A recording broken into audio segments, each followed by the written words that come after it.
I came home early. I can't explain it. I just felt it. A calling inside my chest, a premonition that wouldn't leave me alone. And when I opened the living room door, I found my son on the verge of death, alone, while life outside went on as if nothing had happened. At that moment, I understood that a mother's intuition never fails, and that sometimes it is she who decides between life and death. I already had my suitcase tagged and the ticket in my pocket when a dry pinch hit my chest, the kind you recognize without needing a doctor. I stopped in the middle of the lobby, as if I had forgotten my own name, and watched people pass by, pushing their lives on wheels. I felt a coldness in my hands, a metallic taste in my mouth, like burnt coffee, a sign that the body speaks before the head understands. "Come back," was what I heard, softly from inside, as if someone was whispering in my ear.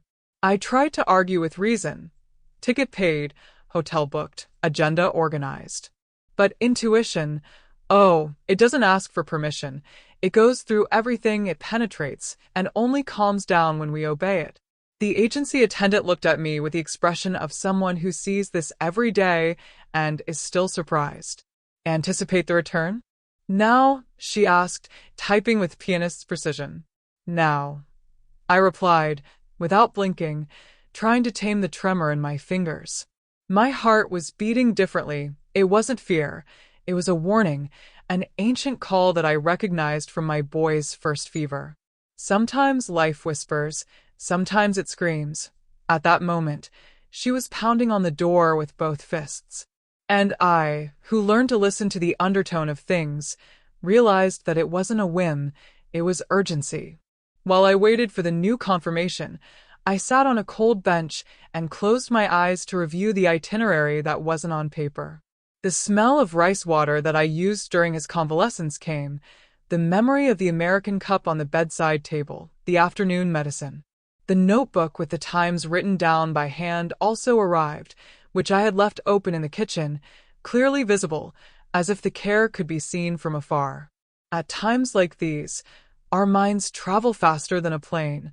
I arrived home without leaving my seat, and in that imagined house, I felt an emptiness between the walls, an echo of short breaths. I stared at the clock. Each minute felt like a plate slipping out of my hand and potentially shattering. I called my son 2, 3 times, and the call dropped like a dry leaf.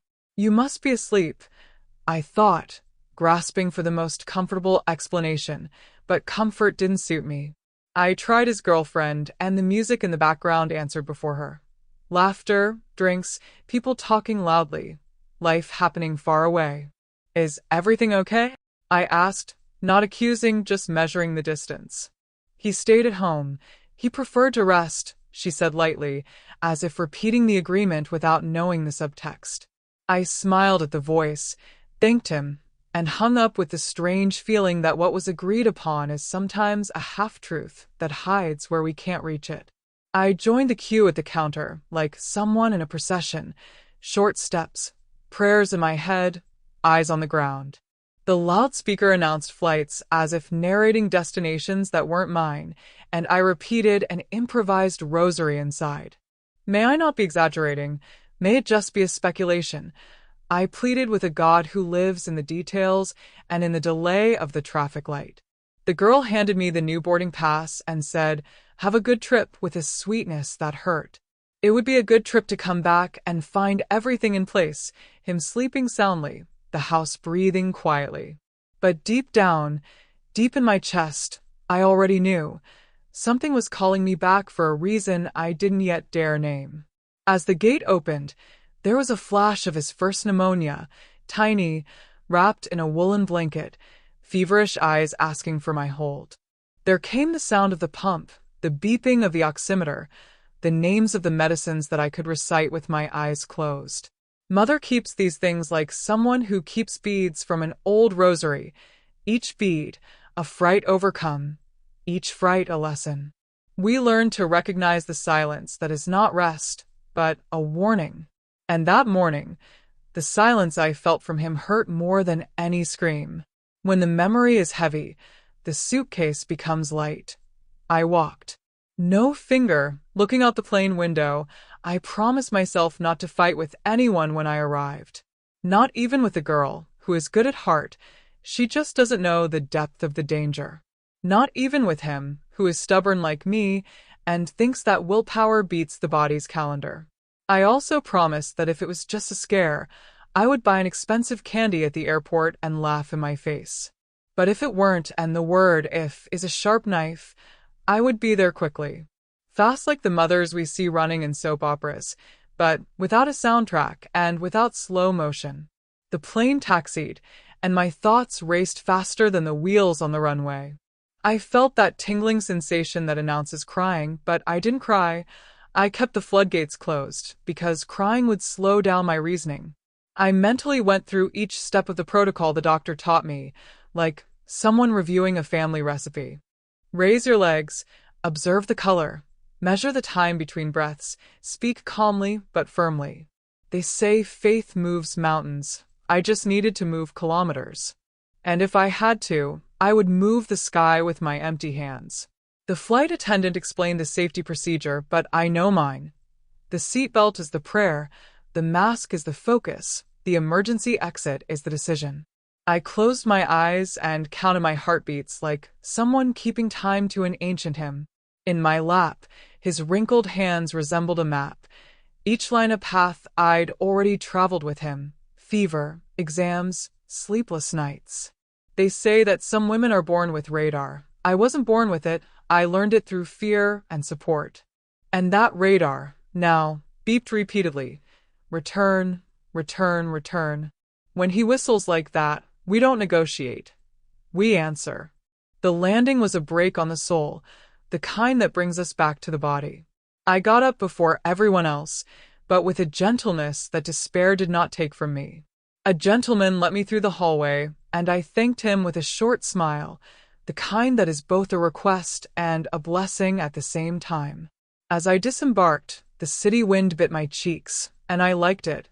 It was a sign that I was close. Close, but not enough, never enough when we love the way I love. And it was there, with the smell of the street entering my nose, that I understood. The road had called me back, and I was only at the beginning of the journey. At home, I had performed that ritual I've been repeating since his body started demanding more care. The kitchen table as a command center, a mug of tea, an open notebook, a blue pen. I explained everything again, looking into his eyes, without dramatizing, but without embellishment. Times, signs, what is an alarm, and what is just a scare.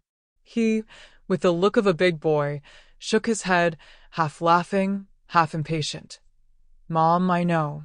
I also know when I know means I don't want to think about it right now.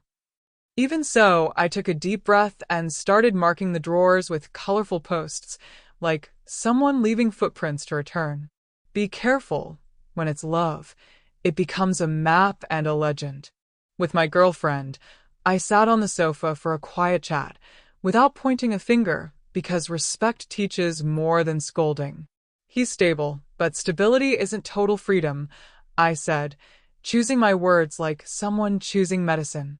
She listened to me sweetly, her eyes attentive, but I saw the pattern of youth, the belief that everything can be resolved with goodwill.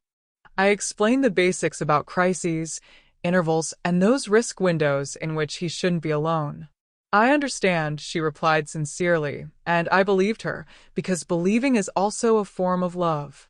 However, in health, I understand requires a foundation, practice, and repetition. That week, they had planned a party with friends, to celebrate a truce, to celebrate a respite. I didn't want to be the wall between them and life. No one can live on medicine and a calendar alone. We agreed. If he woke up feeling well that day, he would go with her, lightly, for a few hours. If he woke up feeling weak, he would stay at home and she would cancel or, at the very least, come back early. I wrote this agreement in the notebook, not out of distrust, but so that it would be recorded in something that wasn't just voice. The party wasn't the problem. The problem was the wrong time for the party. And wrong time sometimes is just half an hour out of place. The day before my trip, I packed an emergency kit, A nebulizer, a reliable thermometer, pills separated by schedule, notes with large print. I taped a when to call list to the fridge with short phrases: breathing too shallow, fever that won't go down, persistent dizziness, grayish skin. It's not meant to scare you, it's meant to guide you, I explained, pointing to each item with a firm finger. He kissed my forehead as if he wanted to end the conversation. Don't worry, Mom, I'm fine. The girl squeezed my hand, promising to keep an eye out. I wanted to believe that the eyes of love were already halfway there. On the morning of my departure, we did a silent rehearsal. I measured my saturation, asked about my sleep, observed the color of my face, signs that only a mother notices. It was all inside, as doctors say, although inside is a territory full of nuances. He joked about my habit of triple-checking, and I laughed, because laughter disarms fear and brings us closer to what matters. I left the spare key with her, showed her the second medicine box, the nebulizer socket that doesn't make a bad connection. I wrote down the phone number of the neighbor who once saved us in a tight spot, with the message, "You can knock at any time." And I left, taking with me the noise of the house breathing normally. On the way, I thought about how cruel and generous life is at the same time. It takes away guarantees, but gives back the chance to create routines that save. I also thought about how difficult it is for a young person to understand what they can't see, because illness, when it doesn't hurt, seems like an invention. Maybe I should have been more incisive, less sweet, more of a doctor than a mother. But I learned that too much fear becomes a cage, and I didn't want to imprison anyone, neither him nor her. Yes, I wish we all had the same map in our hands. A good map isn't one that scares you, it's one that illuminates the curve. At night, already at the hotel, I sent a message reinforcing the agreement, without sounding like I was trying to police people. Anything strange, call me without thinking twice, I wrote, adding a heart, because affection doesn't get in the way of instruction. He responded with a mocking emoji and a "relax, Mom," which made me smile and frown at the same time. The girl sent a message saying, "Everything is fine here," with a photo of him watching TV, with a blanket over his legs. Sleep, I slept, but that superficial sleep that floats. Mother sleeps with one ear on the pillow and the other listening to futures. The day of the party dawned with clouds. He sent an audio message saying he was a little tired, but fine, and I got stuck on the word little. Little is a tricky word. It's tricked me before when little became a lot in half an hour. I asked him to eat, drink water, measure his saturation, and pay attention to his breathing. If anything happens, cancel it, I repeated, knowing that repeating is a way of taking care. He said he would rest and see how he felt in the afternoon. Later, his decision came. "Honey, go to the party, I'll stay." And here lies the crux. He wanted to protect her from cancellation, from the burden of caring, from the fear of being the reason for the no. I understand. Those who are sick also want to give rest to those they love, to give them normality, to give them the world. But normality is a chimera in these days of narrow windows. The girl believed his words, because love believes, trusts, accepts. And so, without any ill intention, the agreement began to slip. If I had been there, I would have asked the question that cuts through self-deception. Are you really safe to be alone? I would have looked at the skin, counted the seconds between breaths, listened to the wheezing that the chest sometimes hides. He would have remembered that when his body gets tired, it doesn't warn him with a sign, it warns him with silence. But I was far away, relying on instructions sent by the cold screen of my cell phone. Distance is a wind that extinguishes or stirs up. That day, it stirred up the risk. And I, at the airport, still didn't know the size of the gap that was opening up. Deep down, neither of the pieces wanted the mistake. Not him, who wanted to be strong. Not her, who wanted to be loyal. Not me, who wanted to give autonomy. Error, when it comes, likes gaps. Half information, half certainty, half presence. That's why I wrote that arrangement like someone embroidering a hammock, to hold, to rock, to keep from falling. But a network also needs firm hooks, and one of them failed. The rule of not being alone in those critical hours. I should have underlined it 3 times, maybe in red. Maybe, a word we only say with a full mouth after we learn it the hard way. When I picked up the notebook again, I reread "Don't be alone" like someone who finds a note on the floor. There was the difference between fright and tragedy, between few and if. It was this line so simple, so stubborn that I decided to protect tooth and nail the day I returned. Because at home, rules are not whims. They are life jackets. And that week, the tide promised to turn. I couldn't see the wave yet, but I could already feel the humidity in the air. On the plane, while everyone around me dozed off to sleep, lulled by the constant hum of the engines, I couldn't close my eyes. It was as if an invisible needle was poking my chest every minute without respite. I looked out the little window, saw fluffy clouds and a peaceful sky, but inside me there was a silent storm. Call it a sixth sense, a restless mother, a heart that senses. I just knew something was wrong, even though there was no message, call, or concrete sign. It was my body telling me what reason insisted on keeping silent. I tried to convince myself that it was paranoia, that I needed to relax and trust the arrangements. I took a deep breath, counted to 10, and quietly prayed in Our Father, which came out trembling. But the feeling grew like water rising in an already full glass. People were laughing around, ordering coffee, leafing through magazines, and there I was, alone inside a silent alarm. I closed my eyes for a moment, and I swear I saw, in a flash, his pale face on the sofa. I opened it suddenly, my heart racing, as if someone had shouted, "Wake up." When I landed, the routine should have reassured me. Suitcase on the carousel, taxi at the door, hotel booked. But every step seemed to be taken against the tide. I picked up my phone to call, and the screen was cold, no missed calls. I sent a message. "How are you doing?" The answer took a while.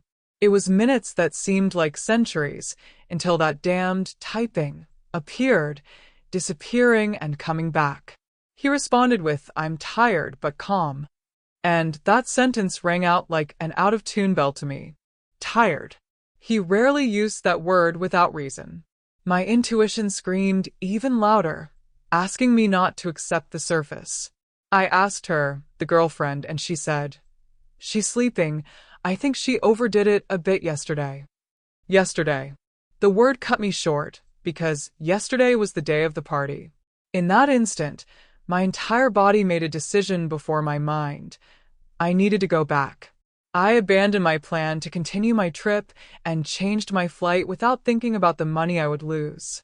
The attendant looked at me with a face like someone who doesn't understand a mother's urgency. As I printed the ticket, my hands trembled as if they were the wings that would pull me back. I didn't care if I was overreacting. Overreacting had saved my family before. And if it were just an impression, I would happily pay for that mistake. On the way back to the airport, the streets seemed to move too slowly. I remember the noise of the cars, the sun reflecting on the glass, my sweaty hand gripping my cell phone. I called every 5 minutes, and with each unanswered ring my stomach churned. His heart felt like it wanted to burst out of his chest. I said to myself, "Hang in there, my son. Hang in there, I'm coming." It was as if my words were traveling on the wind trying to reach him. At the boarding gate, I sat down, unable to sit still. The cell phone vibrated. It was her. Short message, without apparent weight. "He is sleeping heavily. He didn't want to have dinner." I slept soundly. Those 2 words took my breath away because I had seen this movie before. Sleep that is too deep in a weakened body is not rest. It is a sign. I was in a cold sweat, as if I were in a closed chamber. During the flight back, the hours were torture. Every turbulence made me grip the seat as if I were holding on to his life. I prayed like I had never prayed before. I asked God, the angels, my dead, whoever would listen. Fear tasted metallic in his mouth, like blood. I closed my eyes and, for the first time, I cried silently there, hidden among strangers. Because sensing and not being able to act is the worst prison. I landed and went straight home, without even stopping at the hotel where my things were. The taxi flew through the streets, but to me it seemed as slow as a cart. At every corner, I felt like I was late. I called again, and no one answered. That's when I realized it wasn't just intuition, it was a warning. And a mother's warning should never be ignored. When I finally put the key in the lock, my hands were shaking so badly that I missed twice. The silence of the house greeted me like a punch in the stomach. I called his name, no answer. That's when I knew, without needing to see, I had reached the limit of time. I still didn't know the extent of the damage, but I was already sure that my return was no coincidence. It was destiny, it was a calling, it was the invisible thread that connects mother and son. The doorknob finally turned, and the creak of the door echoed through the room like a funeral bell. The air inside was heavy, stuffy, almost still. There was no music, no voices, not even the noise of the television that he always left on to keep company. Just silence. A silence so dense it seemed to have a body. My heart was beating too loudly, drowning out everything else. I took 2 steps inside and felt a shiver run down my spine. The curtains were half open, letting in a dim, yellowish, sad late afternoon light. The sofa was a mess, with a blanket lying on the floor. On the coffee table, an untouched glass of water. That scene screamed absence of life, even though the objects were there, motionless. I called his name again, my voice already cracking. It was then that my eyes found him. He was lying on the sofa, pale as ever, his breathing shallow, almost non-existent. His lips were dry, and a drop of sweat ran down his cold forehead. I ran to him, screaming as if I could wake him with my desperation. I touched his hand, and the cold pierced me like a knife. It was like holding a piece of human ice. "Oh my God, don't do this to me," I begged loudly, shaking him slowly, then harder. No reaction. Tears came without asking permission, blurring my vision. I picked up my cell phone with trembling fingers and dialed emergency services. While the attendant was talking, I could barely explain. It was as if every word choked on my fear. While waiting for the ambulance, I ran to the kitchen and got some sugar, remembering my grandmother's old tricks. I tried to wet his lips with water, but he barely reacted. I placed a pillow under his head and stroked his hair like I did when he was a child. "Hold on tight, my son, Mommy's here. Just hold on a little longer," he repeated over and over. It was a desperate mantra, an attempt to keep the connection alive. Deep down, I knew, if I hadn't come back, he wouldn't be breathing anymore. Time seemed to play with me. Every second was an eternity. The sound of the siren in the distance was the most beautiful music I have ever heard. I opened the door before they even arrived, as if I could speed up fate. The paramedics rushed in, administered oxygen, took blood pressure, and called out medical codes that sounded like a sentence to me. I could only hold his hand, not letting go, begging him to hear me somehow. "I'm here, son, I'm here." At that moment, as the team worked, I realized that my intuition wasn't just instinct. It was as if a greater force had pulled me back, an invisible voice guiding my steps. He opened his eyes for a second, half closed, and saw me. A weak look, but enough to recognize me. And in that moment, before fainting again, I saw a smile almost appear at the corners of his lips, as if to say, "Thank you for not leaving me alone." The stretcher slid across the narrow room, and I walked alongside, stumbling over the furniture, unable to take my eyes off him. The paramedics moved quickly, talking among themselves like soldiers in battle, while I felt lost in the midst of that whirlwind. Every second was a knife against my skin, and I just wanted the path to be short, the journey to be instantaneous. He was there, breathing with help, fragile as ever, and I knew his life was hanging by a thread that seemed to break with each hiccup of oxygen. On the street, the ambulance already had its doors open. We went in, and I sat down next to the stretcher, holding his hand like an anchor. The red lights reflected on the walls of the houses, and the sound of the siren cut the city in two, the world that continued indifferently, and mine, which was collapsing. One of the rescuers looked at me quickly and said, "Hold on tight, Mom. He can still hear you." Then I began to speak nonstop, like someone praying, like someone begging, like someone trying to weave life together with words. I remembered stories from my childhood, the times he would fall off his bike, and I would blow on the wound to heal it faster. I whispered this in his ear, even though I didn't know if he understood. I touched his face, promised that everything would be okay, that I wouldn't leave his side for even a minute. With each turn of the ambulance, my heart slammed against my ribs, as if it wanted to burst out of my mouth. It was impossible not to imagine the worst, but I fought those thoughts like someone scaring away vultures. Suddenly, the monitors beeped louder. One of the paramedics exchanged tense glances with the other, and my entire body went cold. "We're losing pressure," he said, and I felt the ground beneath my feet disappear. They put a needle in his arm, adjusted the oxygen, and life seemed to hang on a screen flashing numbers. I wanted to scream, but nothing came out. I just stood there, motionless, praying with my soul, begging God not to take my son from me. The city flashed past the little window, blurred buildings, streetlights turning into streaks of light, strangers looking on curiously. But inside me, time stood still, frozen in that moment of anguish. I held his hand tighter and whispered, "Remember when you said you wanted to live to make me proud? Well, I still hope so, my son. Don't leave me now." A tear fell onto his chest, and I swear for a second his eyelid fluttered. It was little, but it was everything to me. When the hospital loomed ahead, lit up like a beacon in the middle of the night, I felt a spark of hope. The ambulance doors opened with a snap, and there was already a crew waiting.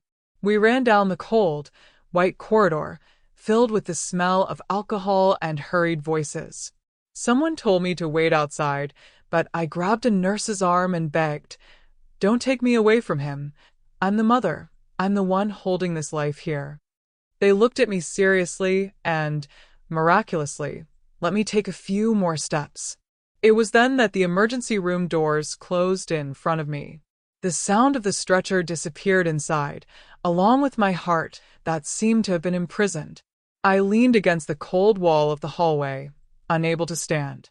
I cried softly, like someone who knows they need to be strong, but can't hold it in any longer. In that instant, I understood that the race wasn't just to the hospital, it was against time itself. And time, cruel as always, seemed determined to test me to the limit. The emergency room doors closed in front of me with a loud thud, as if sealing my fate along with his. I stood there, motionless, staring at the cold metal that separated me from my son. On the other side, doctors and machines were fighting against time. On my side, there was only silence, anguish, and the sound of my own heart racing. The white walls of the corridor reflected the harsh light, making everything even more impersonal, more lonely.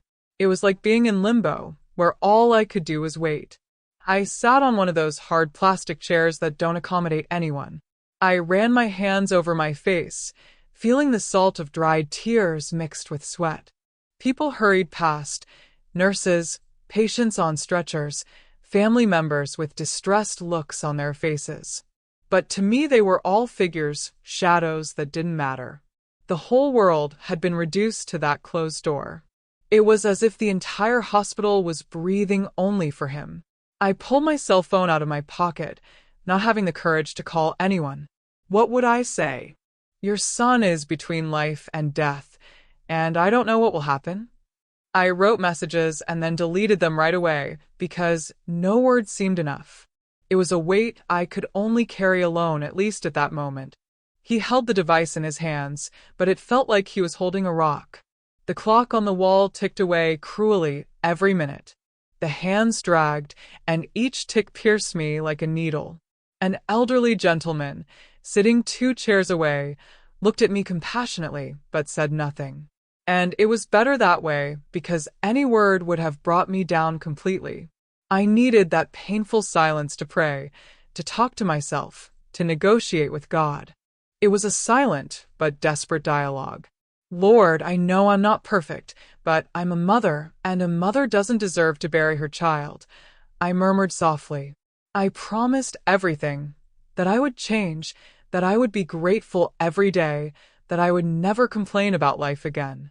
I exchanged 1,000 bargains with him, as if I were in an invisible market between heaven and earth, all in exchange for more time for my boy. And in this mixture of faith and despair, I found the strength not to collapse. It was faith, even fragile, that kept me standing.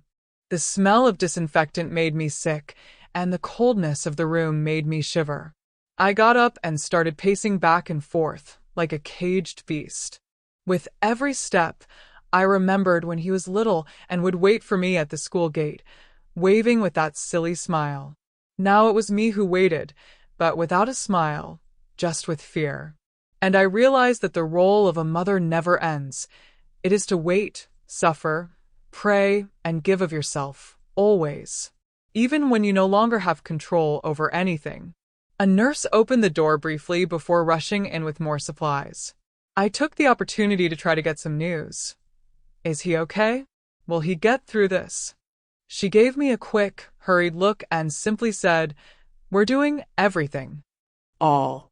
That word echoed like relief and torture at the same time. Everything can be a lot, but it can also be nothing. I sat back down, hugging my bag as if it were a pillow. I leaned my head against the cold wall, closing my eyes for seconds that felt like hours. Every distant scream of pain, every sound of a gurney in the hallway made me shudder.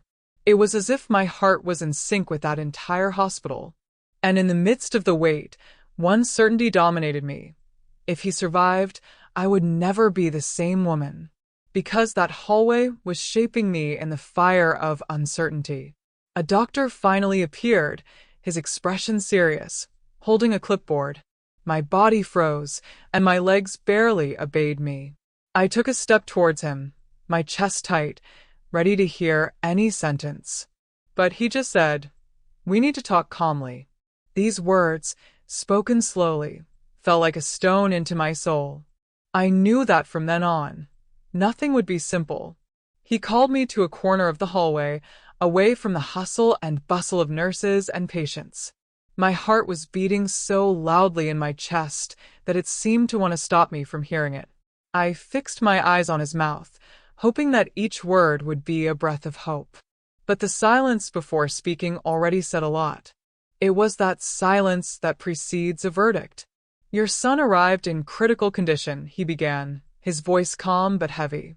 I felt my legs weaken, and I leaned against the cold wall behind me. He spoke slowly, as if measuring each syllable so as not to hurt even more. He explained that the pressure had plummeted, that the organs were at risk, that the delay would have been fatal. Every sentence was a dagger, but I clung to the part where he said, "We can still stabilize." "Stabilizing isn't curing, Mom," he continued, looking into my eyes. "We need to admit him to the ICU, monitor every detail, and wait for his body's reaction." The word UTI went through me like thunder. How many times have I heard stories of people who came in and never came out?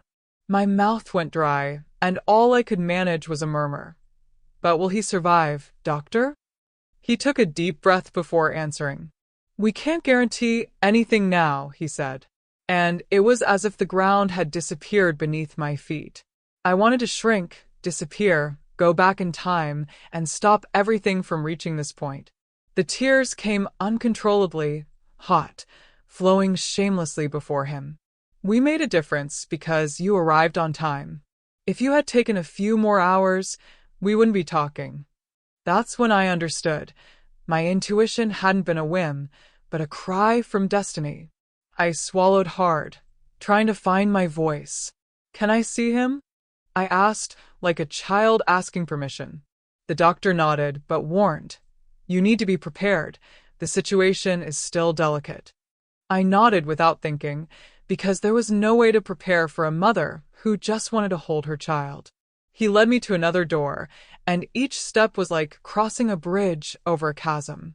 Deep down, I knew, from that moment on, there would be no more room for illusions. The ICU doors opened with a metallic click, revealing a cold, overly lit room filled with mechanical sounds. The air smelled of ether and machines that breathed for people. And in the middle of it all, there he was, lying down, fragile, surrounded by wires and tubes that looked more like chains. A monitor flashed numbers that I didn't understand, but which were, in some way, the translation of life. I approached slowly, as if the air itself might shatter. There, in front of my boy, I understood the weight of the word survive. The doctor stepped away, giving me space. I placed my hand over his, so cold it hurt. I hugged with my fingers that piece of person who meant everything to me. And in a whisper only he could hear, I promised, I will stay here, no matter how long it takes. You are not alone.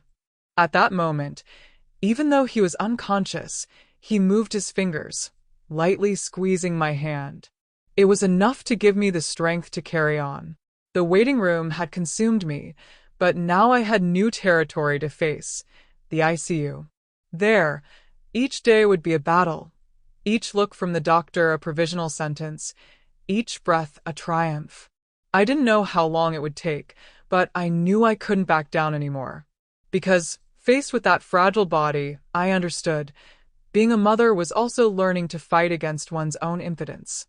And that was the war I was about to wage. The first night in the ICU was a dive into a dark, bottomless ocean. The artificial lights never went out, and the beeping of the machines marked the rhythm of my agony. Time there did not obey the clocks. Minutes turned into hours, and hours dragged on like centuries. I stood firm beside him, even when they told me I should rest. How could I rest if my son was struggling not to lose me? Hard, cold chairs were the only place allowed for those waiting. I tried to adjust myself, but my entire body rejected the non-existent comfort. The eyes burned, begging for sleep, but the soul refused to close its eyelids. Every time an alarm went off in another bed, my heart raced along with it. I didn't know if it was him or someone else, and every time I was afraid that they would come and warn me of the worst. On the second morning, I learned to decipher the machine signals. A quickened beep, a jagged line, a falling number, everything made me jump up. The nurses said, "Stay calm, Mom. We're in control." But the control was only theirs, never mine. I lived on the edge between hope and despair, like someone walking on the edge of a precipice. The nights were filled with memories. I saw the 5-year-old boy running around the house, asking for water before going to sleep. The teenager who laughed out loud, who hugged me in surprise. And now that same boy was there, motionless, attached to wires, dependent on machines. It was a cruelty that ripped me apart inside. And each memory pierced me like a knife, leaving wounds that would not heal. It wasn't just the physical that hurt, it was the soul. I asked myself 1,000 times where I had gone wrong, if I should have trusted less, if I should have stayed home. It was as if guilt was a ghost that sat beside me, night after night. And I tried to scare him away with prayers, with promises, with tears that no one saw.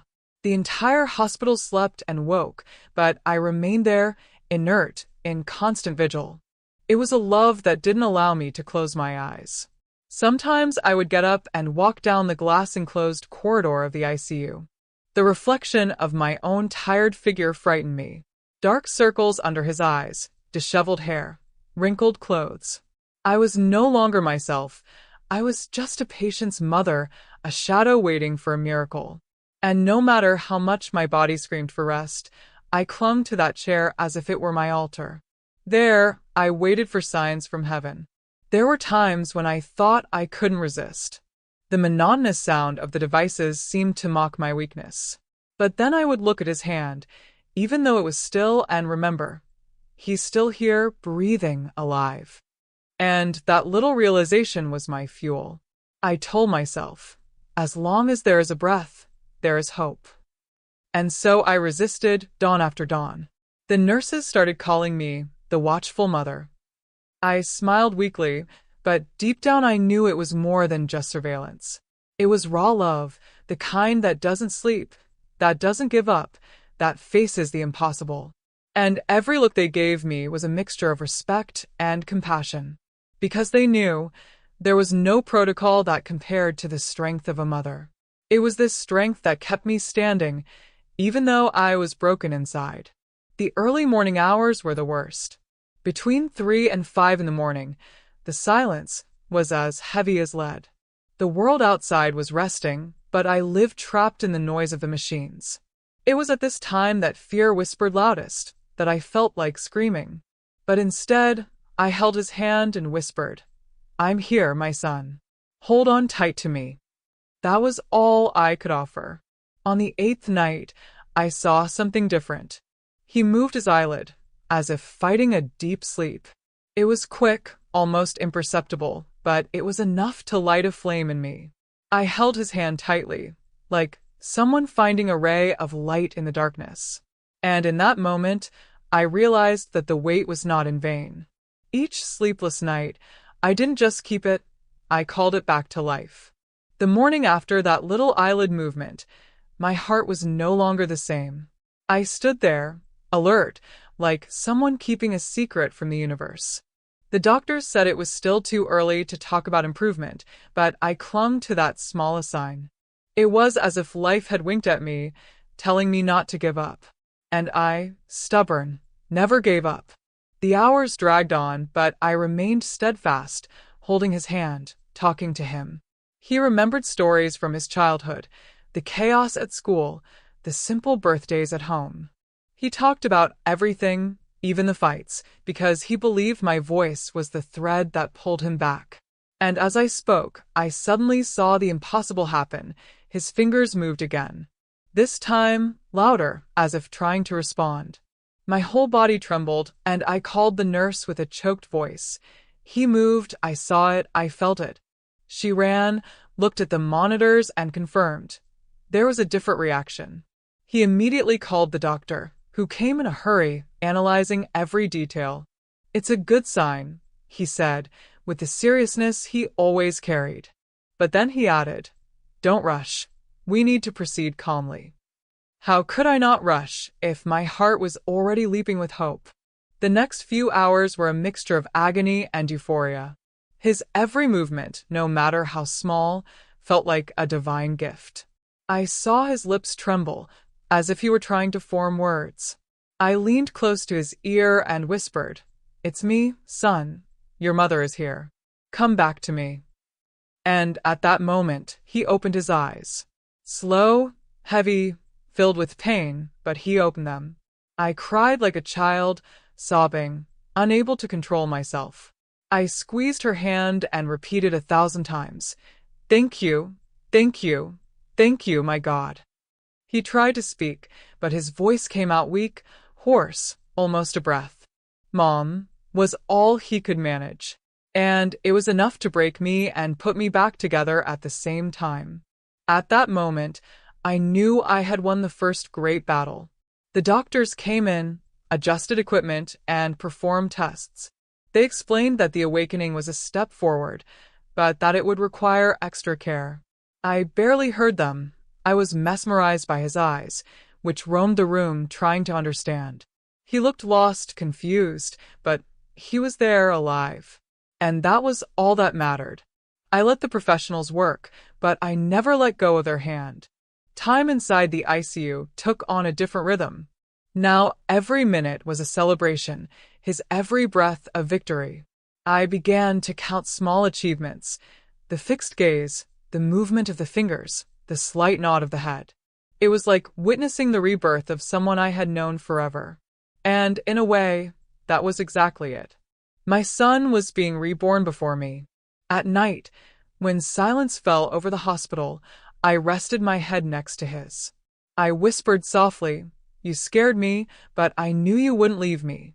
I felt it." He blinked slowly, as if in confirmation. It was the first silent dialogue between us after the abyss. And in that instant, I realized that the intuition that made me come back earlier not only saved his life, as it also saved mine. The days that followed were a slow and painful process of relearning how to live. My son was no longer on the threshold of life and death, but every gesture was still fragile, like crystal about to shatter.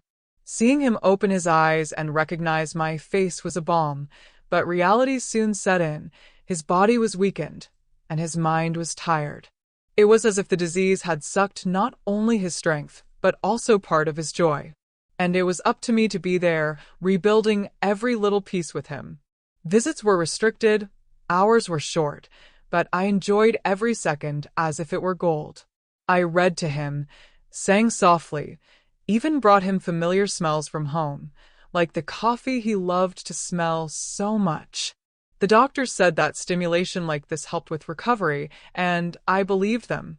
I saw in his eyes the shy glow that tried to return, even in the midst of the pain. It was a smile that didn't form on my lips, but that told me, I'm still here. The first movements were hard to watch. He tried to lift his arm, but it trembled as if he were lifting a huge weight.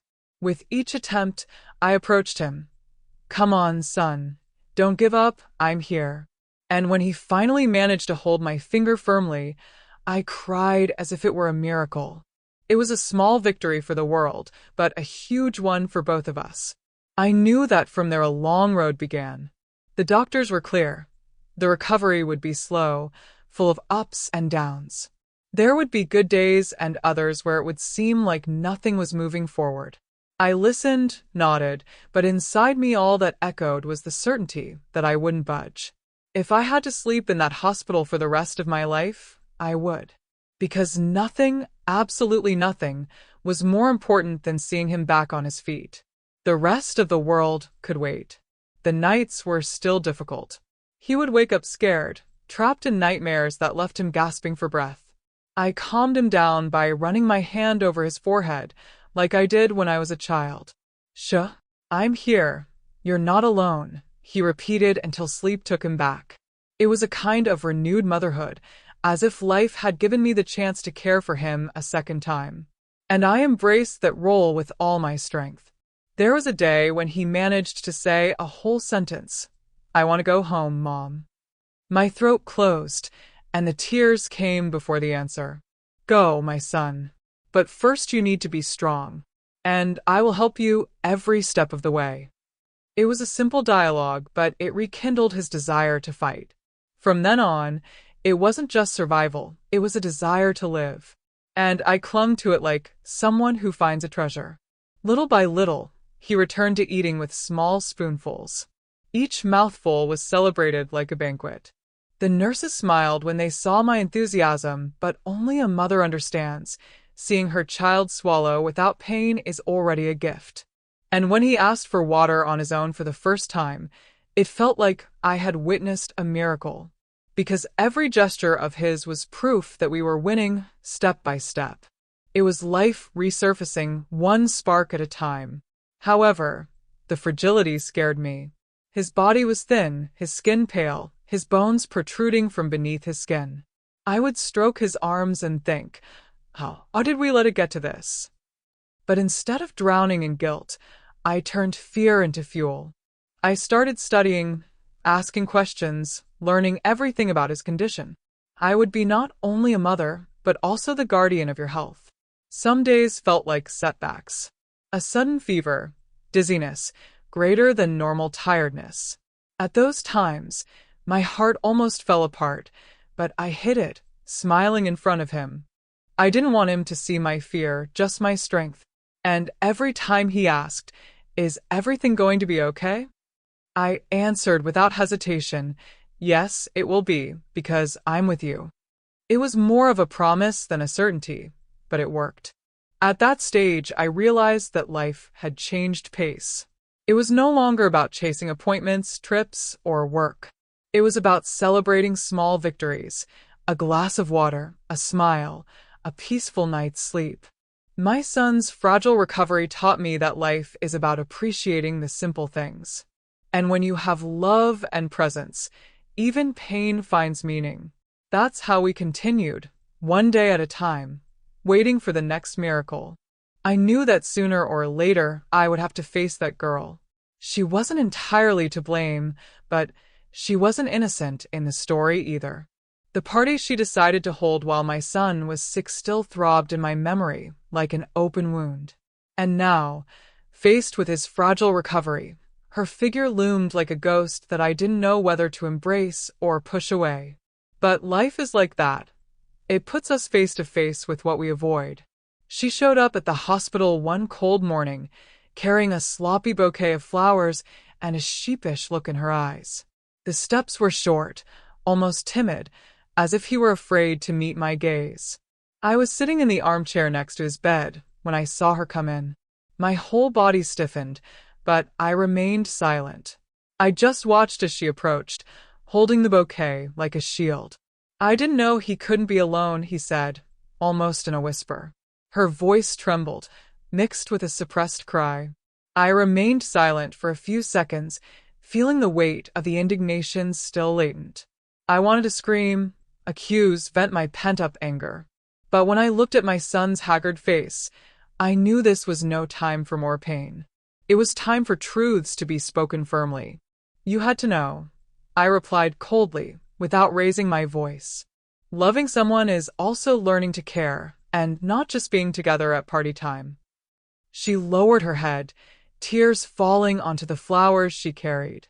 For a moment, I felt sorry. She was just a lost young woman, unprepared to deal with such responsibility. But still, my hurt wouldn't go away. My son, with a weak voice, intervened. "Mom, don't say that she didn't know."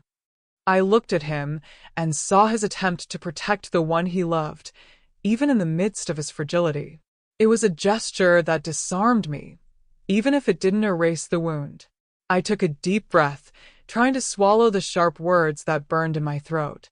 I had to choose: feed the resentment or teach what responsibility is. I opted for the second one. I turned to her and said, "It's not about blaming you. It's about learning. If you want to stay by his side, you'll have to grow up. There's no room for carelessness when someone's life depends on it." She nodded, crying harder.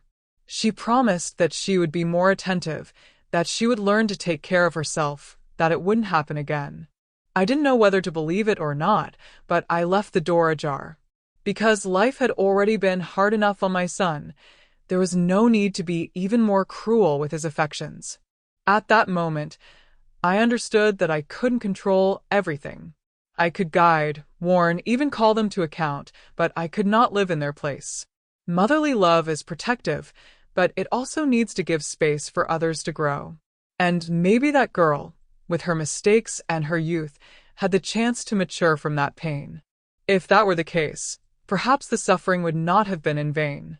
Before leaving, she approached the bed and held his hand.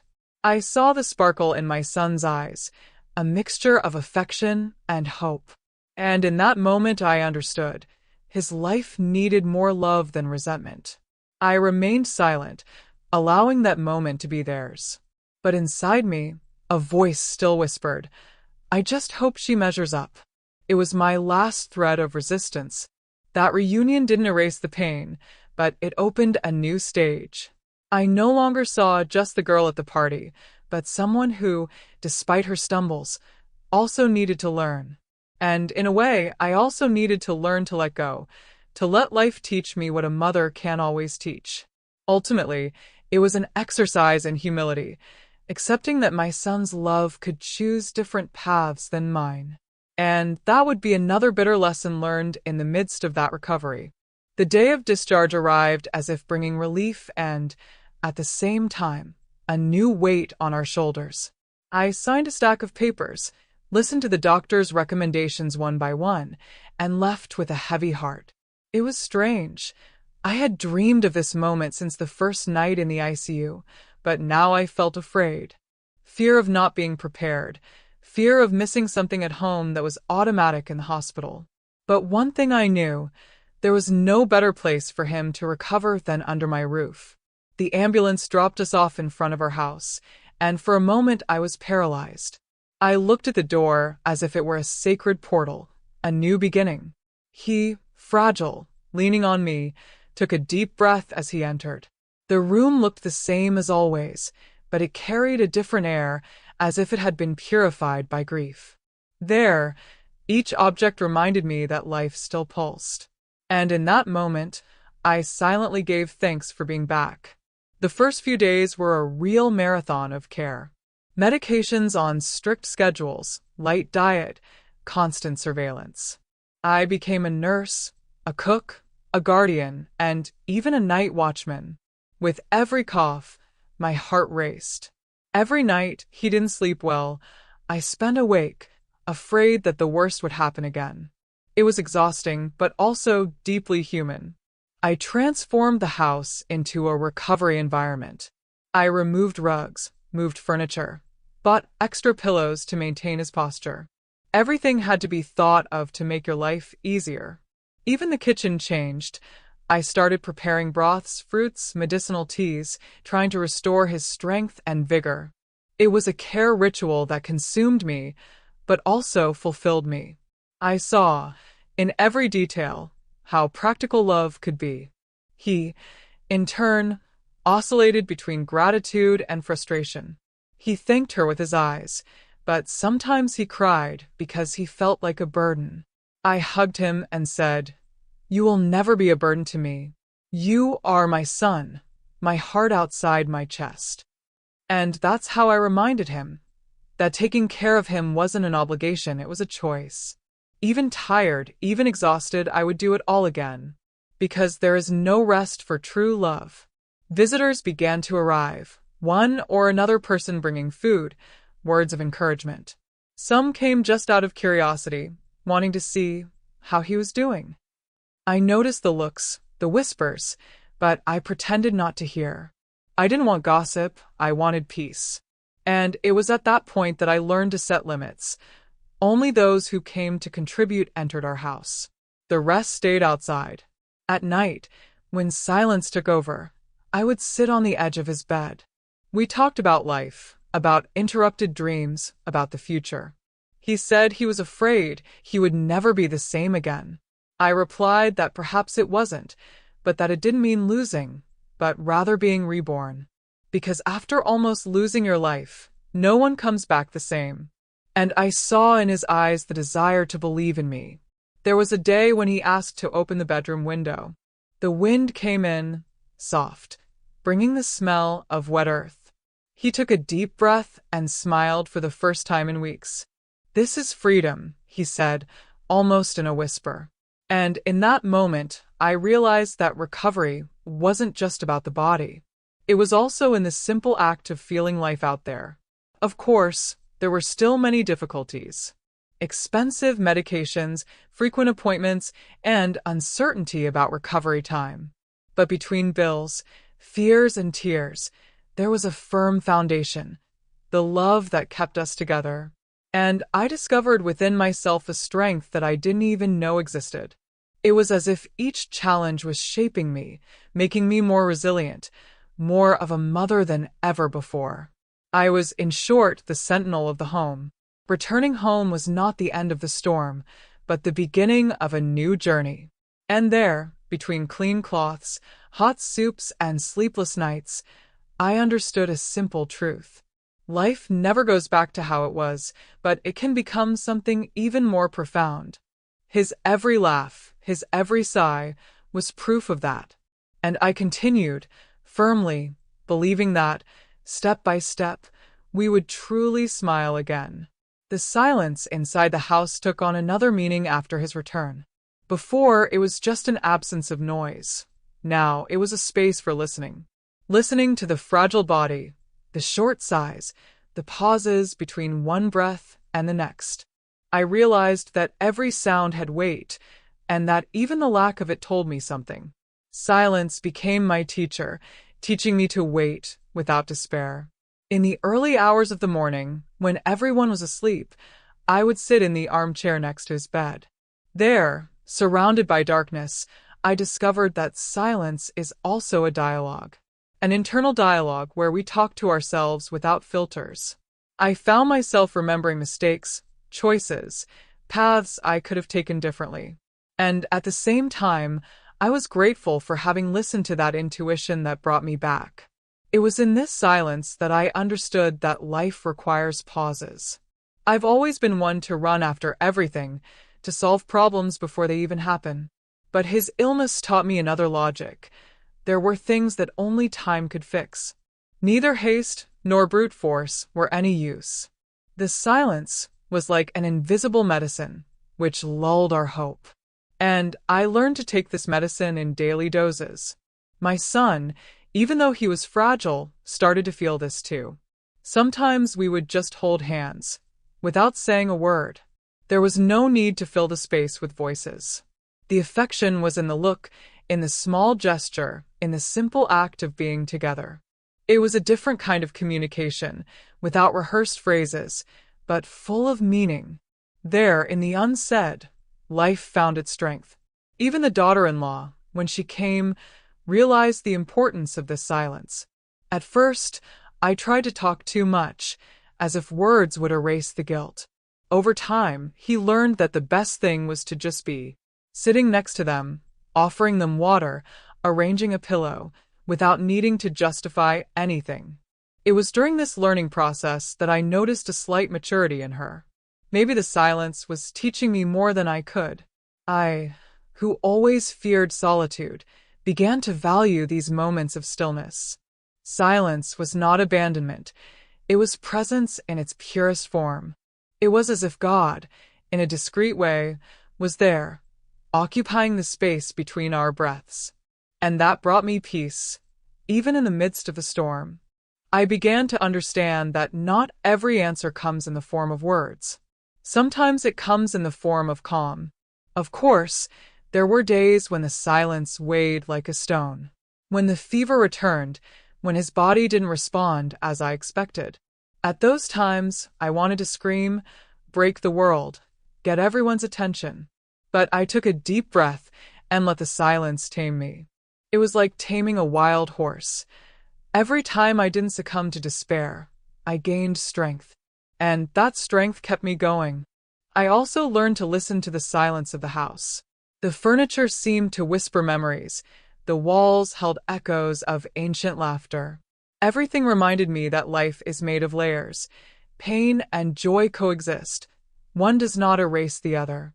And in the silence, these memories mingled.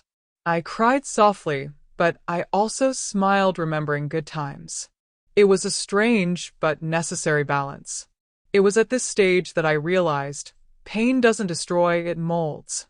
And silence is the chisel that sculpts the soul. I was no longer the same woman who went on that work trip. I came back transformed, not only by the fright, but by the silent learning. The noise of the outside world lost importance. What mattered now was the serene rhythm of his heart, beating slowly. In the end, I discovered that silence also teaches gratitude. Every morning I saw him breathing peacefully. I silently thanked him. There was no need for speeches or long prayers. All I had to do was close my eyes and say, "Thank you," to myself.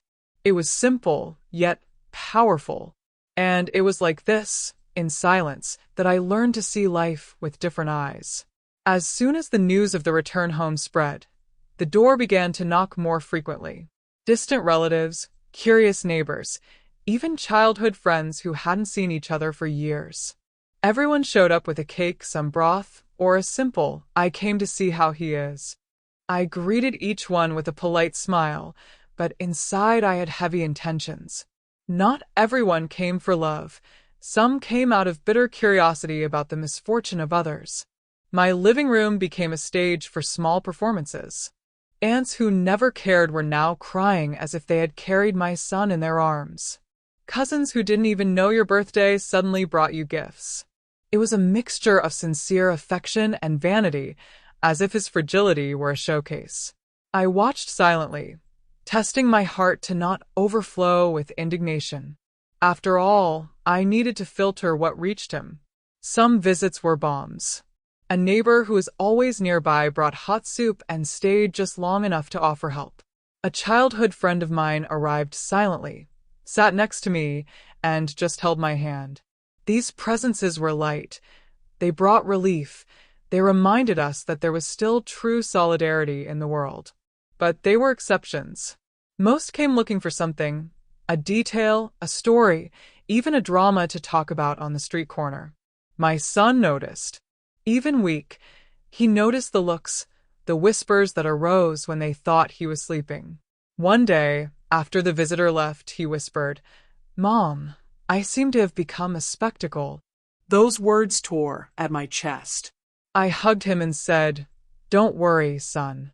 What matters is that you're alive. The rest are just empty voices." But inside, I confess, it was eating me up. There were also visits that put me against the wall. A relative dared to ask if he would have any after effects, as if it were a public diagnosis. Another suggested that perhaps it was God's punishment, as if the disease had a moral. With each sentence like that, I wanted to kick everyone out. But I took a deep breath, swallowed my anger, and made it clear. There was no room for judgment in our house. And little by little, the most daring one stopped appearing. Among so many unexpected visits, there was one that I will never forget. An old friend of my son's, one of those who disappeared when he needed them most, knocked on the door. It brought an uncomfortable smile and rehearsed words of regret. My son received him with a serenity that surprised me. They didn't talk much, but I could see hurt in his eyes. It was the first time I understood that not all bonds deserve to be rekindled. The weight of these visits taught me to protect the space in our home even more. I started limiting my schedule, saying, "Today is not a good day." And I discovered that saying no is also an act of love. Love for my son, who needed peace. Love for me, which could not exhaust me listening to useless words. Home became a sanctuary, and I would not allow it to be violated by curious onlookers. Interestingly, the silence of the visits I stopped accepting brought more harmony. He rested better, without interruptions. I breathed easier, not having to play the role of hostess when I really just wanted to be a mother. The house regained its rhythm between tea, reading, and small, shy laughs. And I realized that life has these ironies. Sometimes, the one who knocks the most is the one who should enter the least. It was a hard lesson, but a necessary one. Despite this, I do not deny that some visits also brought learning. I realized who really cared, who was willing to carry some of the pain with them. These people remained discreet, without demanding anything in return. And I opened the doors to them whenever they needed it. Because true love doesn't make noise, doesn't ask for a stage. It just is. And that was the kind of presence my son needed. In the end, unexpected visits showed me the essence of people. They separated the wheat from the chaff, revealing who came out of compassion and who came for spectacle. It was like a natural sieve that the pain itself built. And in the midst of it all, I learned to trust my instincts more. After all, the same instinct that brought me back in time now taught me to keep our peace. And I was determined. Nothing and no one would steal that peace again. During those weeks, I found myself so often lost within myself. Between medications, sleepless nights, and tears hidden in my pillow, I began to ask myself, where is God in all this? It wasn't a doubt of disbelief, but of exhaustion. I always believed, I always prayed, but at that moment it felt like my prayers were hitting the ceiling and bouncing back. And yet, something inside me insisted on continuing to call out to him. It was in a silent dawn that the reunion took place. I was sitting in the armchair, watching my son sleep, when I accidentally closed my eyes. Suddenly, I felt a different peace, as if the weight on my shoulders had been lifted for a few seconds. I didn't hear voices, I didn't see visions. I just felt a warmth that embraced me from within. At that moment, I realized faith was not outside, it was within me. God had never walked away. I was the one who had lost myself in the noise of pain. I remembered the times when, as a little girl, my grandmother would take me to Sunday Mass. She said that faith was not asking for miracles, but having eyes to see small miracles. And I understood. The simple fact that my son was still breathing was a daily miracle. Each dawn was a gift that could not be ignored. God was there, hidden in the details, in the signs that I missed. It was necessary to relearn how to see. The next day, I took this new insight into my bedroom. I took my son's hand and said, "You know, son, life is still giving us chances." He, tired, gave a slight smile and replied, "Then let's seize this chance together." It was there that I felt the presence of something greater joining our forces. It wasn't religion, it wasn't dogma, it was raw faith, born of survival. It was the certainty that we were not alone. As the days went by, I began to transform the house into a spiritual space. I lit a candle in silence, letting the flame burn as a symbol of hope. I wrote little notes of gratitude and stuck them on the fridge. Thank you for another day. Thank you for his laughter today. Small rituals that kept me connected to the invisible. And every gesture, no matter how small, replenished my strength. It was like drinking water in the middle of the desert. Reconnecting with faith also made me rethink my priorities. I realized that so many things I worried about before were superfluous. The rush, the commitments, the social fears. None of these mattered in the face of the fragility of life. Faith is knowing how to distinguish the essential from the rest. And the essential, I learned, was love, health, presence. Everything else was noise I no longer wanted to carry. Interestingly, it was at this moment that my son also started talking about spirituality. His voice still weak, he asked me, "Does God have a purpose in all of this?" I looked at him and said, "Maybe that's exactly the purpose. To make us look at life with different eyes." He nodded, as if he kept it in his heart. And I, for the first time in a long time, felt that the pain was being transformed into something greater. It was as if the suffering was shaping us from the inside. Of course, not everyone understood my reunion. Some said it was an illusion, others that I was just trying to console myself. But I no longer needed approval. Faith, I realized, doesn't need to be explained, it just is. And what mattered was that she kept me standing, even when the ground seemed to be crumbling. This was the clearest proof of his strength. I started to pray differently.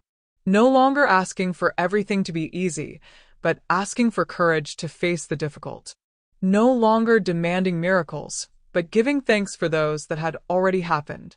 It was a mature prayer, with no illusions of control, just surrender. And every time I finished, I felt my heart lighter. It was as if an invisible mother was also taking care of me.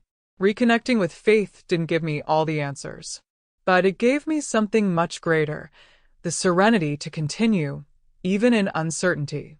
I understood that life is made of shadows and lights, and that both have their role. If pain hurts us, it is faith that heals us. And it was in this balance that I learned to walk again, one step at a time, holding hands with my son, with eyes turned inward, and with my heart open to the sky. The first victory came quietly, almost invisibly. My son, who could barely hold a spoon, insisted on eating alone. He spilled half of the soup on the table, but managed to get a few spoonfuls into his mouth. When he finished, he looked at me with a shy smile, as if to say, "I can still do it."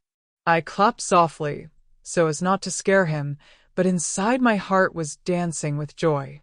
These small gestures became milestones in our routine.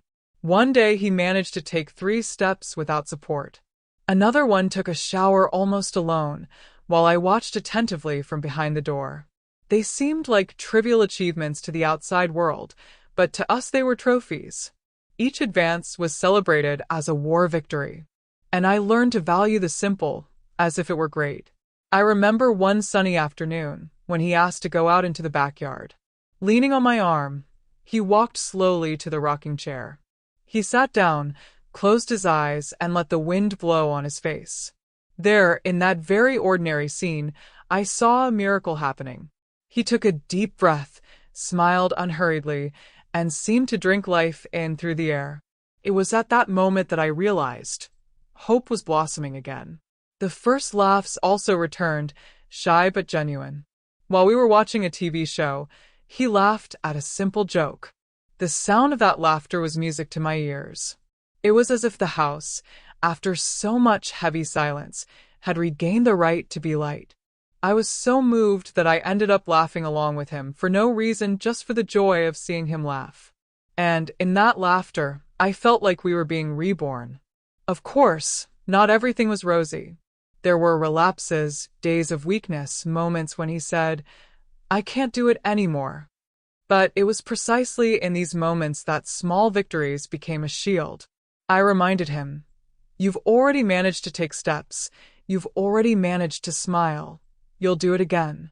And I saw a gleam of resistance in his eyes. It was like rekindling the flame that threatened to go out. Each victory also strengthened me as a mother. I, who so often felt exhausted, gained new breath when I saw him advance. It was as if God was showing me that the effort was not in vain. I learned to be patient, to not demand more than what is possible. Because recovery takes its own time, and trying to rush it only brings frustration. Accepting this rhythm was a lesson in humility. The first victories also changed our relationship.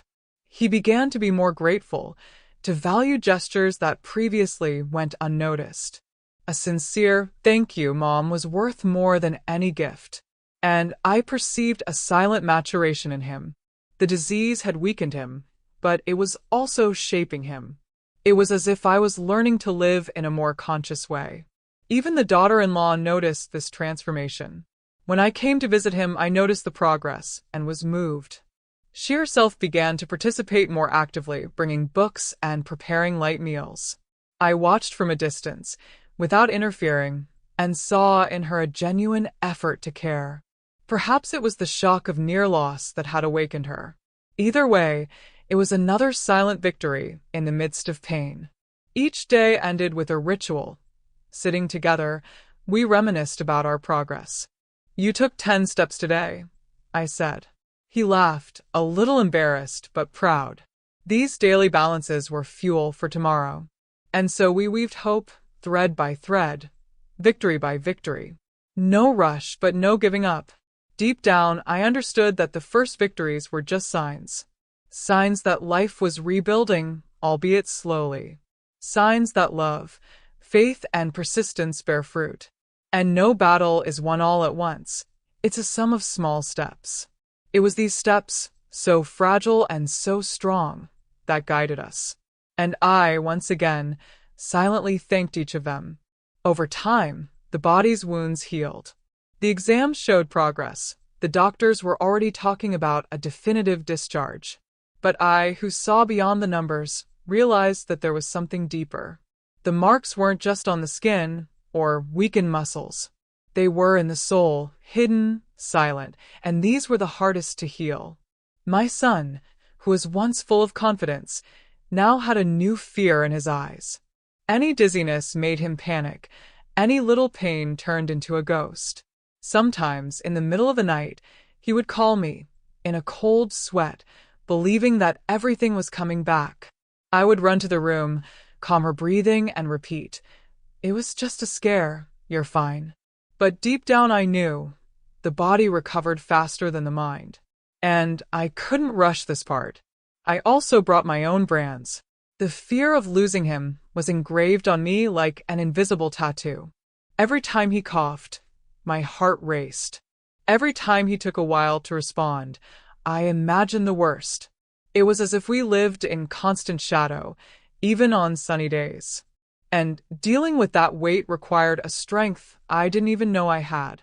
The daughter-in-law, in turn, carried guilt. Even without me pointing fingers, she accused herself. I could see it in her eyes when she looked at him. There was regret. I tried to compensate in 1,000 ways, but there was a void that no action could fill. It was a hard learning experience, and she would need time to forgive herself. Deep down, we were all healing in different ways. These invisible marks were also revealed in the silences. Before, our conversations were full of plans of the future. Now, they were full of pauses, as if we were afraid to dream big. He said, "What if I can't get back to who I was?" I would reply, "You may not be the same person you were before, but you can be an even better person." It was this balance between pain and hope that kept us standing. As the days went by, I began to see that the marks weren't just weight. They were also reminders. Reminders that life is fragile, that every moment is a gift. The emotional scars, however painful, also brought us closer together. I became more attentive, more patient, more grateful. And he, more sensitive, more aware, less arrogant in the face of life. There were days when those marks turned into unexpected tears. A song on the radio, a memory of the time before the illness, was enough to bring me down. I cried hidden in the kitchen, wiping my face before returning to the living room. He, in turn, also got emotional easily, something that was rare before. The disease had broken through his shell of hardness. And perhaps that was the gift hidden in the midst of tragedy. But the invisible marks also took their toll. Sometimes the house seemed full of ghosts. The memory of the room where I almost lost him haunted me. I passed by there and still felt the chill down my spine. He also avoided certain places, as if the space had stored the trauma. And I realized, healing the house was also part of the healing. Little by little, we began to create new rituals to replace the old ghosts. We renovated the room, changed furniture, painted the walls. It was symbolic, but necessary, to give new colors to what was marked by pain. These changes brought lightness, as if we were opening windows to the future. And each new detail helped to erase the shadow of the past. It was our way of rewriting history. In the end, I understood that invisible marks are not the enemy. They are part of life, part of what makes us human. It's not about forgetting them, but about learning to live with them. And, who knows, even transform them into strength. Because, deep down, survival isn't about coming out unscathed, it's about learning to bear the scars. And we were learning together to walk with them. Start over, a simple word, but loaded with weight. After everything we've been through, I realized that nothing would ever be exactly the same again. The disease not only affected my son's body, it affected our souls. It was as if we had walked through a fire. We survived, but the walls were charred. And, faced with these ruins, life offered us only two options: mourn or rebuild. The new beginning didn't come all at once. It came in timid steps. The first time he left the house again for a short walk, I felt like the world opened up again. Every corner, every tree seemed new. He walked slowly, but his gaze was different, more attentive, more grateful. And I, beside him, realized that starting over is not going back, but moving forward with a new perspective. There were also changes inside the house. We left behind habits that didn't make sense. Meals took on a new value. Eating together, slowly, giving thanks for the dish on the table. The conversations became deeper, without the rush that previously engulfed us. And even the silences became softer, charged with presence. It was as if we had discovered a new way of living. Starting over also required courage. Courage to face the fears that still lingered. Courage to believe in the future, even without guarantees. Courage to dream, even after having almost lost everything. And that courage, I realized, came not from the absence of fear, but from the decision to walk in spite of it. That was what drove us. The daily choice to not give up. In the process, I learned that starting over doesn't mean forgetting. The pain, the marks, all of this was part of our history. But now they weren't chains anymore, they were steps. Each difficult memory served as an impetus to appreciate the present even more. It was as if life had forcibly taught us that time is a treasure and not a promise. And I didn't want to waste another second. The value of starting over was also revealed in the people around us. Some walked away completely, unable to deal with our pain. Others reached out, proving that true friendship blooms in the storm. These relationships were filtered naturally, and today only those that truly have roots remain. It was a painful but necessary cut. Starting over also means knowing who deserves to be on the new path. My son, little by little, began to reclaim his dreams. He talked about going back to school, working, traveling one day. I listened to every word like someone listening to music, because every plan was a victory against fear. It was a sign that life was pulsing within him again. And I knew hope had overcome hopelessness. For me, the greatest value of starting over was learning to look within. I understood that I am not just a mother, but also a woman, a person, a spirit. Life has taught me that caring for others is noble, but I also need to take care of myself. And in this process, I rediscovered strengths I didn't even know existed. I discovered that starting over is also being born again, in silence, within ourselves. And that's what kept me going. Today, when I look back, I don't just see suffering. I see a path that transformed us. The fragile boy became a more conscious man. The immature daughter-in-law began to mature. And I, a tired mother, was reborn as someone who knows the weight and value of life. This is the true gift of starting over. Transformation. In the end, I learned that starting over is not a destination, but a constant movement. Life never stops demanding new beginnings from us. And it is up to us to decide whether we face these beginnings with fear or with faith. I chose faith. And so I move forward, one step at a time, with a scarred heart, but full of hope. Because now I know starting over is the greatest proof of love for life.